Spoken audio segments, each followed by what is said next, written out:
የአገዛዙ ኃይልና ፋኖ በአማራ ክልል ያደረጉት ውጊያ ከደፈጣ ውጊያ ተሸጋግሮ የእጅ በእጅ ውጊያ ቀጥሏል። የአገዛዙ ኃይል ምርጫ አደርጋለሁ በሚል በከተሞች የታቀደ የአፈና ስራ እየሰራ መሆኑ ተነገረም። የአገዛዙ ኃይል ስልጣኑን ለማራዘም የሚጠቀምበት የስሙላ ምርጫ እንዳይደናቀፍብኝ በሚል አዲስና አደገኛ የሆነ በከተሞች ንጹሐንንና ታዋቂ ግለሰቦችን በማፈን ላይ መሆኑ ተነግሯል።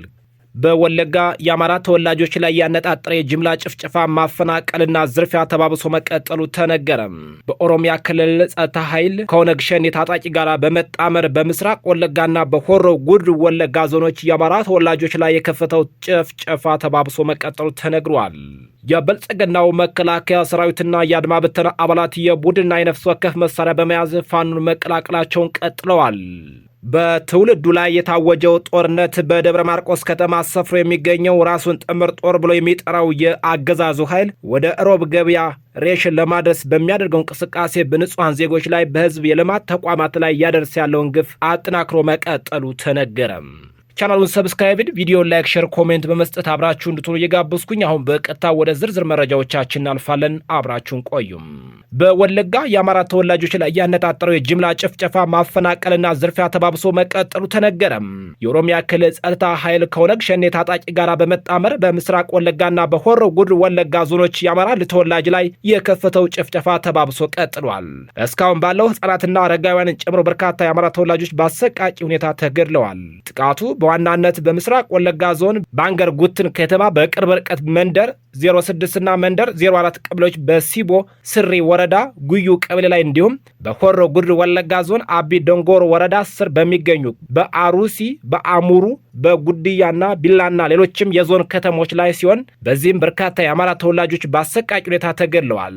በርካቶች ደግሞ በሞርተርና በዙ 23 እንዲሁም በብሬንና በስናይፐር ጭምር ተመተው በሕክምና ጦት በሞትና በህይወት መካከል ሆነው እየጣሩ መሆኑን የመረጃ ምንጮቻችን ገልጸዋል። በአማራ ተወላጆች ላይ የተከፈተው ጥቃት ተባብሶ እንዲቀጥል ወንዝ ተሻግሮ የመጣብን ፋኖ የለም የሚያሰጋን እዚህ ያለው ነው በሚል ራሳቸውን የኦሮሞ ምሁራን ብለው የሚጠሩ ታዋቂ ሰዎች ጭምር አማራው በጅምላ እንዲገደል የሐሰተኛ ፍረጃ ቅስቀሳ በሚዲያው እያደረጉ ሲሆን የክልሉ መንግስትም የክልሉ ልዩ ኃይልን ከሚኒሻው ጋራና በክልሉ ከሚንቀሳቀሱ የኦነግ ታጣቂዎች ጋር በመጣመር በንጹሃኖች ላይ በመካናይዝድ የታገዘ ጥቃት ተከፍቷል። በያዝነው የካቲት ወር አጋማሽ ጀምሮ በተከፈተው ጥቃት በምስራቅ ወለጋ ዞን ካንገር ጉትን ከተማ በቅርብ ርቀት የሚገኙ መንደር 06 እና መንደር 04 ቀበሌዎች እንዲሁም በዞኑ ስር ሲቦ ስሪ ወረዳ ደንግ ጉዩ ቀበሌ ልዩ ቦታው ከርዩ መንደር ሙሉ በሙሉ ወድሟል። በጥቃቱ በርካታ የአማራ ተወላጆች የተገደሉ ሲሆን ቀሪው ህዝብ ህይወቱን ለማትረፍ ወደ አንገር ጉቲ ከተማና ወደ ሌሎችም አጎራባች አካባቢዎች ለመሰደድ ተገዷል። በዚህም ዞኑ በክልሉ ጸጥታ ኃይሎች ከወደሙ ከመንደር 06 እና ከመንደር 04 ቀበሌዎች በ10 ኪሎ ሜትር ርቀት ዙሪያ የሚገኙ መንደር 11፣ መንደር 12፣ መንደር 13፣ መንደር 2፣ መንደር 3፣ መንደር 14፣ መንደር 22 እና አንዶደ ዲቾ እንዲሁም አንገር ጉትን ከተማ የሚኖሩ የአማራ ተወላጆች ከባድ ስጋትና ጭንቀት ላይ መውደቃቸው የመረጃ ምንጮቻችን ገልጸዋል። በተመሳሳይ በሆሮ ጉዱሩ ወለጋ ዞን አቢ ደንጎሮ ወረዳ ስር የሚገኙ አሩሲ፣ ጉድያ፣ ቢላና ሌሎችም የዞን አካባቢዎች ሙሉ በሙሉ የወደሙ ሲሆን የህፃናትን ነፍሰ ጡር እናቶችን ጨምሮ በርካታ አርሶ አደሮች መገደላቸው ታውቋል። በአቤ ድንጉር ወረዳ ቱሉ ጋና ከተማ ላይ ንጹሃን ለመጨፍጨፍ እንዲሁም ሀብትና ንብረት ለማውደም በተንቀሳቀሱ የክልሉ ኃይሎችና ተፈጥሯዊ መብታቸውን ተጠቅመው ራሳቸውና ንብረታቸውን ለማትረፍ በተደራጁ የአካባቢ ነዋሪዎች መካከል ያለፉት ቀናት ከባድ ግጭት ተቀስቅሶ በርካታ ሰብአዊና ቁሳዊ ውድመት ደርሷል። ከልዩ ኃይሉና ከሚኒሻ አባላቱ እንዲሁም ከኦነግ ታጣቂዎች ጋር በመቀናጀት እግር በእግር እየተከታተሉ ሀብት ንብረት በመዝረፍና በተሽከርካሪ የሚጭን ዘራፊ ግብረ ኃይል አብሮ መኖሩን የመረጃ ምንጮቻችን ገልጸዋል። ከመንደር 6 እና ከመንደር 4 ቀበሌዎች ተፈናቅለው በአጎራባች አካባቢ ተጠልለው የሚገኙ ተጎጂዎች በዚሁም በርካታ የቀንድ ከብቶችን የተከዘነ እህል ዘርፈው በተሽከርካሪ የጫኑ እንደወሰዱባቸው ተናግረዋል። ዘራፊው ግብረ ኃይል የሚኒሻና በልዩ ኃይል የሚሰጠውን ሽፋን ተጠቅሞ የቻለውን ሀብት ንብረት በበርካታ ተሽከርካሪ ጭኖ የወሰደ ሲሆን መውሰዱ ያልቻለውን ንብረት ደግሞ ቤንዚን አርከፍክፎ በእሳት አቃጥሎ አውድሞታል። በሁለቱ ዞኑ አጎራባች አካባቢዎች ላይ የክልሉ ጸጥታ ኃይሎች ከወነግ ሸኔ ታጣቂዎች ጋር ተጣምረው በከፈቱ ጥቃት ከተገደሉት በርካታ ንጹሃኖች በተጨማሪ በርካቶች ተፈናቅለዋል። በአንገር ጉቲ ከተማ በርካታ ቁጥር ያላቸው ተፈናቃዮች ወገኖች ተጠልለው የሚገኙ ሲሆን አብዛኞቹ የእስልምና እምነት ተከታይ መሆናቸው ከረመዳን ጾም ጋር ተያይዞ የሚያፈጥሩበትን ጾም የሚያስሩበትን ቁርሾ ምግብ በማጣታቸው ለከባድ ረሃብ መጋለጣቸው ጣቢያችን ለማረጋገጥ ችሏል። ሀብትና ንብረታቸውን ተዘርፈዋል፣ ቀሪው በሳት ተቃጥሏል፣ የሚላስ የሚቀመስ የለም ሲሉ የመረጃ ምንጮቻችን ጨምረው ገልጸዋል። ወደ ሌላው መረጃችን ስናልፍ የብልጽግናው መከላከያ ሰራዊትና የአድማ ብተና አባላት የቡድንና የነፍስ ወከፍ መሳሪያ በመያዝ ፋኖን ተቀላቀለም።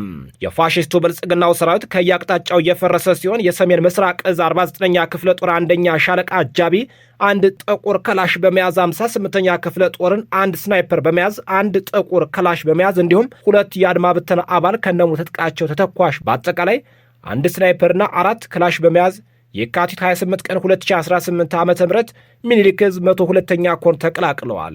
አመራሮቹም አቀባበል አድርገውላቸዋል። ባለፉት 3 ቀናት 2 ስናይፐር ብዙ ክላሽ ወደ ኮሩ ገቢ ሆኗል።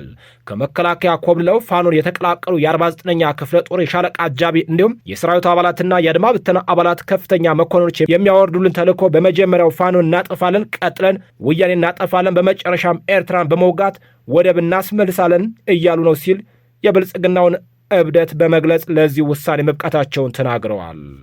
በሜጀር ጀነራል ብርሃኑ ጥላሁን ከሚመራው 6ኛ እዝ 602ኛ ኮር 32ኛ ክፍለ ጦር 4ኛ ሬጅመንት አባል የሆኑት እነዚህ አገዛዙ ወታደሮች በከተማ እየተንቀሳቀሱ ባለበት በሚኒሻ ታፍሰው ወደ ወታደራዊ ማሰልጠኛ እንደተወረወሩ ከአገዛዙ ኃይል የወጡ አመራሮች ተናገሩ። በጠራራ ፀሐይ ታፍሰው በድቅድቅ ጨለማ በሲኖትራክ ተጭነው ሲጓዙ ቤተሰቦቻቸው ከነአካባቢው ማህበረሰብ አልተመለከታቸውም። እናቶቻቸው በልጆቻቸው ዳብዛ መጥፋት ተጨንቀው ረጃጅም ሌሊቶችን የማይገፋ ቀናቶችን በእንባ እየተራጩ አሳልፈዋል። እነዚህ ወታደሮች ወደማያውቁት ሀገር ተወስደው በግድ ታፍሰው ከመጡ ሌሎችም ታዳጊ ጋር ሰልጥነው ክላሽ ከታጠቁ በኋላ ጎጃም የተገኙ ሞት በረከሰበት የጥይት ሐሩር ወጣቶችን በሚቀጩበት እሳት በሆነው ጦርነት ማገዶ ሆነው ነበረ። የ32ኛ ክፍለ ጦር አባል በመሆን በዋናነት በደንበጫ አማኑኤል፣ ደብረ ኤልያስ፣ ጉዛምን የተንቀሳቀሱ እነዚህ የክፉ ቀን ጓደኛሞች በአንድ ጋንታ አብረዋቸው ከነበሩ 9 ወታደሮች መካከል 3ቱ በታምር ከሞት የተረፉ ናቸው። ከመጀመሪያው እስከ መጨረሻው የገጠማቸውን አጫውተውናል። አሁን ጭንቀት፣ ፍርሃት፣ ሰቀቀን፣ ረሃብ ከፊታቸው አይነበብም። በሞት ላይ መራመድ፣ ሜዳ ወድቆ ማደር የለም። ነፃ ሁነናል። አብይ ካስታጠቀን ይልቅ ትጥቅ የሰጠነውን ፋኖ ከቤተሰቦቻቸው ጋር አገናኝቶናል። ሸክማችን አራግፎ ሸክማችንን ተሸክሟል። በእውነት እንደዚህ እንከበራለን ብለን አላሰብንም ነበር እያሉ የሚናገሩት እነዚህ ወታደሮች የለበሱትን ሚሊተሪ አውልቆ ለመጣል እየተቻኮሉ ባለበት ነው። ከአረመኔው ሰራዊት ምሽግ ወጠው 206ኛ ኮር 14ኛ ክፍለ ጦር ከተቀላቀሉ በኋላ ወደ እናቶቻቸው ደውለው ከሞት መትረፋቸው ተናገሩ። ከማዶ የሚሰማው የኦሮሞ እናቶች ልቅሶ ግን እጅግ ፈታኝ ስሜትን የሚፈታተን ያሳለፉትን ሰቆቃና አስጨናቂ ጊዜ ቁልጭ አድርጎ የሚያሳይ ነው። ኮሩ እንዲህ ነው። በጭንቅ ለተያዙ የአረመኔው ሰራዊት አባላት እፎይታን ይሰጣል። ባለፈው 3 ወራት ብቻ ከ85 በላይ የአብይ አህመድ ሰራዊት ትከሻችንን ተደግፎ የተደበቀበትን የሞት ጥላ ያለፈው በሰራዊታችንና በየደረጃው ባለው አመራር ጥብቅ ዲሲፕሊን ነውና ኑስ ሰላምን በሚሰጠው ትግላችን ጥላ ከለላ በሚሆነው ሰራዊታችን ተጠለሉ ብለን ጥሪ እናቀርባለን ሲል የአማራ ፋኖ ብሔራዊ ንቅናቄ ቴዎድሮስ ዕዝ 206ኛ ኮር አስታውቋል። አስቸኳይ የጥንቃቄ ጥሪ፣ የአገዛዝ ጸጥታ ዘመቻና የታቀዱ ሴራዎች ይፋ ሆነዋል። ለመላው የአማራ ሕዝብ በተለይም ለከተሞች ነዋሪዎቹ አምባገነኑ የብልጽግናው አገዛዝ ስልጣኑን ለማራዘም የሚጠቀምባቸው የይስሙላ ምርጫ እንዳይደናቀፍብኝ በሚል አዲሱና አደገኛ የሆነ የማፈና የማጥፋት እርምጃ መጀመሩን የሚያሳይ መረጃዎች ደርሰውናል። አገዛዙ ከፋኖ ጋር ግንኙነት አላቸው በሚል ሰበብ በከተሞች ውስጥ ንቁ ተሳትፎ ያላቸውን ዜጎች ለይተው ለማጥቃት አቅዷል። በአገዛዙ የታቀዱት የጥቃት ኢላማዎች የሚከተሉት የህብረተሰቡ ክፍሎች አንደኛ ደረጃ ስጋትነት ፍረጃ የማሳደድ ዘመቻ ከፍተዋል። ንቁ ነጋዴዎችና ባለሀብቶች ለትግሉ የገንዘብ ድጋፍ ያደርጋሉ ተብለው የሚጠረጠሩ የማህበራዊ ሚዲያ አንቂዎችና ወጣቶች፣ እውነትን የሚያሰራጩና ህዝብን የሚያነቁ የሃይማኖት አባቶች፣ ስለ ፍትህና ስለ ህዝብ መከራ የሚናገሩ መሪዎች እንዲሁም በመንግስት ተቋማት ውስጥ የሚሰሩ የመንግስት ሰራተኞች ያገዛዙ ካድሬዎች እየፈጸሙት ያለውን ዝርፊያ የሚቃወሙት የቀኝ አባል ናቸው በማለት ለማሰር ታስቧል። እስሩን ለመፈጸም አገዛዙ በተነደፈው ስልታዊ ሴራ የታሰሩ ዜጎች እስከ ግንቦት መጨረሻ ድረስ ቤተሰብ እንዳይጠይቃቸው ድምጻቸው እንዳይሰማ ራቅ ወዳሉ ወታደራዊ ካምፖችና ማጎሪያዎች የማጋዝ ስራ እንደሚሰራም አቅደዋል። በተጨማሪም አስቸጋሪ ያላቸውን ግለሰቦች በአገዛዙ ታጣቂ ታቅዶ የሚፈጸም ግድያ በማከናወን በግርግር ወይም ባልታወቁ ሰዎች ጥቃት እንዲገደሉ ትዕዛዝ ማውረዱ ተረጋግጧል። አረመኔው አገዛዝ ይህንን የንጹሐን ዜጎች ግድያ ሲፈጽሙ የፋኖ ሴል በሚል ስም በማጥፋት ህጋዊ ሽፋን ለመስጠት እንደሚሞክርም ይጠበቃል። ስለሆነም ማህበረሰቡ ይህንን የአገዛዙን ጅምላ እስርና የጥፋት ሴራ ለማክሸፍ ከፍተኛ ጥንቃቄ እንዲያደርጉ ጥሪ ቀርቧል። ይህንን የጥፋት ዘመቻ ለመቀልበስ እያንዳንዱ ዜጋ የሚከተል ጥንቃቄም እንዲያደርግም ጥሪ ቀርቧል። መረጃ መለዋወጥ ማንኛውም ግለሰብ በጸጥታ ኃይሎች ሲወሰድ ወይም ሲታሰር ወዲያውኑ ለቤተሰብ ለጎረቤትና ለማህበራዊ ሚዲያ እንዲደርስ ማድረግ ድምፅን አለማጥፋት ዋነኛው መከላከያ ነው። የጋራ ጥበቃ በማድረግ በየመንደሩና በየአካባቢው እንግዳ እንቅስቃሴዎችን መከታተል፣ በተለይ በሃይማኖት አባቶችና በታወቁ አንቂዎች ዙሪያ ማህበረሰቡ የጋራ ጥበቃ እንዲያደርግ ይመክራል። መደበቅና መጠንቀቅ፣ ስጋት ያለባቸው ወጣቶችና አንቂዎች አድራሻቸውን በየጊዜው በመቀየርና በብቸኝነት ከመንቀሳቀስ በመቆጠብ ራሳቸውን መጠበቅ አለባቸው። አራተኛው የሴራ ግድያዎችን ማጋለጥ፣ በከተማ ውስጥ የሚፈጠሩ ድንገተኛ ግርግሮችና አጠራጣሪ እንቅስቃሴዎችን በንቃት መከታተልና በአገዛዙ የሚላኩ ገዳዮችን በህዝብ አይን መቆጣጠር አስፈላጊ መሆኑን እናሳስባለን። አገዛዙ ህዝብን በማሰርና በመግደል የስልጣን ዕድሜ ለማራዘም የሚያደርገውን ጥረት የሽንፈቱ መጀመሪያ እንጂ መዳኛ ሊሆን አይችልም። የንጹሐን ዜጎች መታሰርና መሰደድ ትግሉን ይበልጥ የሚያፋፍም እንጂ የሚያቀዘቅዝ አይደለም። ህዝቡ በአንድነት በመቆም ይህንን የጨለማ ዘመቻ ማክሸፍ አለበት ተብሏል። ወደ ሌላ መረጃችን ስናልፍ በትውልድ ላይ የታወጀው ጦርነት በደብረ ማርቆስ ከተማ ሰፍሮ የሚገኘው ራሱን ጥምር ጦር ብሎ የሚጠራው የአገዛዙ ኃይል ወደ ሮብ ገበያ ሬሽን ለማድረስ በሚያደርገው እንቅስቃሴ በንጹሐን ዜጎችና በህዝብ የልማት ተቋማት ላይ እያደረሰ ያለው ግፍ ቀጥሏል።